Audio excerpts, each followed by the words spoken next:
Hello po sa inyong lahat, magandang araw po sa inyo. Ang ngayong araw nga po pala ay nakbak ng aking kuya ang aming dating CR. Kaya naman ay tinawag niya ako para tulungan siya. At agad naman akong tumulong, baka magalit. So ayun nga guys, busy nga kami sa pagbubuhat ng mga simento.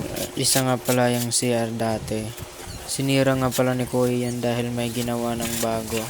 Sinadya nga rin pala yan para lumawak yung sa loob. So ayun guys, malapit na nga kaming matapos dyan. At ilalabas na rin namin yung mga simentong nasa sako.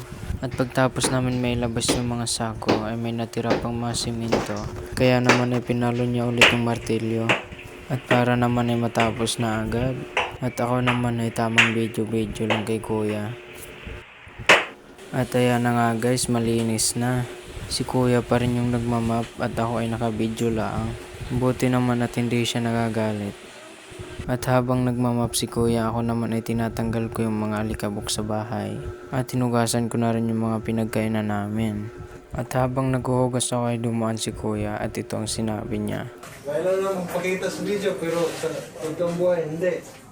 So yan guys, huwag kayong maniwala sa kuya ko guys. Mabait nga po talaga ako kahit nung kabataan ko. At pagtapos ko nga po maghugas ay ginawa ko na agad yung aking labahan na 5 buwan na nakatambak. Joke lang. So yun guys, nailagay ko na yung labahan ko sa CR. Medyo madilim sa CR guys kasi nasira yung ilaw dahil sa ulan. At sobrang sikip pa guys kasi maliit yung CR namin. So yan guys, binilisan ko na yung paglalaba. At ayan na, nilagyan ko na ng tubig ang aking timba at binuhos ko na rin yung sabon. At sinimulan ko ng kusuin ang aking mga damit. Inuuna ko nga pala yung mga puti at ang aking mga uniform sa school. At dito guys ay parang natatagalan ako. Kaya naman guys ay ginamit ko na ang aking magic. At ayan na nga, tinaas na. Pug! Diba mabilis lang basta gamitin yung magic.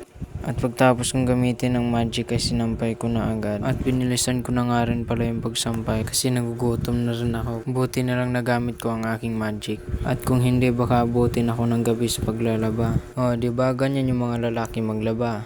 Tamang magic lang. Basta mabasa ng tubig at malagyan ng sabon, okay na yan. Basta nalabhan. Mindset. So dito nga pala guys, malapit na nga pala tayo matapos magsampay. Nakakapagod nga pala maglaba, pero wala tayong magagawa dahil wala naman talaga tayong tagalaba. At dito ay tumutunog na ang ating tiyan sa gutom. Kaya naman ay mas lalo ko pang binilisan. Ayan na guys, parang superhero kung makagalaw. At sa wakas ay natapos ko na rin siya. At agad ko nang binalik yung timba doon sa may CR. At so ayun na nga guys, dito nagtatapos ang ating vlog. Maraming salamat sa panonood at huwag niyo kakalimutan mag-like and share sa aking videos. At mag-subscribe din po kayo sa aking YouTube channel. And click the notification bell para updated kayo sa aking mga videos. So ayun lang guys, maraming salamat sa panonood at sana may natutunan kayo sa aking vlog. Bye bye.